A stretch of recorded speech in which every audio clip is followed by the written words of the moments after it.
वालियों अज़ादारों को मेरा ये आली मदद। कुछ दिन हो गए थे कि मैंने कुछ लोगों को मिंबर रसूल से ऐसी बातें करते हुए देखा, कुछ नकली शिया हजरात जिन्हें मैं कह सकता हूँ, मेरी बात आप लोग समझ गए होंगे कि वो मेरी आकाज़ादी के कातलों की बड़ी तारीफ़ बयान कर रहे हैं मिंबर रसूल से।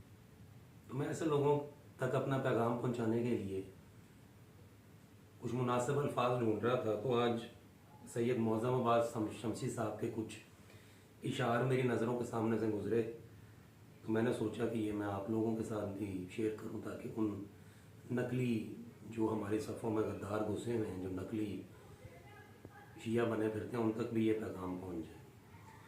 तो सैयद मौज़म अब्बास शमसी साहब के इशार कुछ ऐसे हैं कि उधर फुरात पर पहरे बिठाए जाते हैं, अली के शेर इधर मुस्कुराए जाते हैं, विलाए हैदरे करार है वो आईना जिसके अक्स में शजरे दिखाए जाते हैं, अगर वो साहिब किरदार थे तो बतलाओ।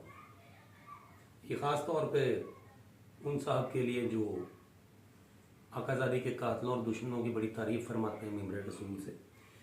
अगर वो साहिब किरदार थे तो बतलाओ, नबी की बज़म से फिर क्यों भगाए जाते हैं। और मेरी नज़र में वो महफिल नहीं नुमाइश है, मेरी नज़र में वो महफिल नहीं नुमाइश है जहां बतूल के कातिल छुपाए जाते हैं। आकाज़ादी के कातलों पर लानत बेशुमार।